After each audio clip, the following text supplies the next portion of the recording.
এদেশে প্রেম করে বিয়ে সাকসেস রেশিও কত রে? এই জাহেল ছেলে আরেকজনের মেয়ের জীবন নষ্ট করিস। তুই বল না, তুই বল 100 জন পোলা মাইয়া প্রেম করে কয়জনের বিয়ে হয়? তোরা যে জানা করেছে এই গর্ধব মেয়ে, এই বর্বর মেয়ে, তোর মাথায় কি গোবর রে? মা বাপ না হয় জাহেল, বুঝলাম তোর জান্নাতের বিষয় খেয়াল রাখে না। বোন আমার তোর বয়স 14-15 হয়েছে না? বোন আমার তোর বয়স 16-17 হয়েছে না? কিভাবে তুই বিয়ের আগে আরেকটা ছেলের সাথে ঘুমাস? কিভাবে তুই আরেকটা ছেলের ক্লোজে যাস? কোন বুদ্ধি তোর? তোর কি বিবেচনা? তোর কুমারিত্ব কি বারবার ফিরে আসবে রে বোন? মারা গেলে মানুষ কি ফিরে আসে?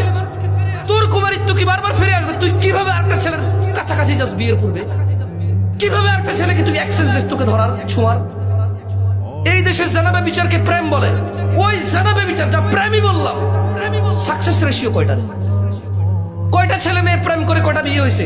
তা তোরা যে প্রেম করে জানাবে বিচারে লিপ্ত হস, স্বামীকে কি জবাব দিবি রে বোন আমার? পারবি, কোনো চিন্তা নাই। নির্লজ্জ বেহায়া হিজড়া ছেলে, ব্যক্তিত্বহীন ছেলে,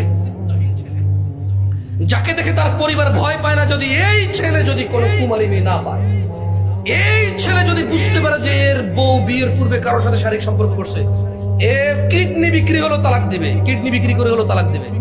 এবং সে অ্যানাউন্স করবে, হ্যাঁ আমি ওই দুর্ভাগা যে একটা মানে দুশ্চরিত্রা মহিলাকে বিয়ে করেছি, আমি সেই অবিচক্ষণ লোক, আমি সেই বর্বর, সেই গর্ধব যে বিচক্ষণতা দিয়ে ফাইন্ডিংস করতে পারেনি একটা ভালো মেয়ে বিয়ে করেছে, একটা দুশ্চরিত্রা যে বিয়ের পূর্বে চরিত্র খারাপ করেছে, আমি সেই দুর্ভাগা, সেই গর্ধব, তালাক দিয়ে দিলাম।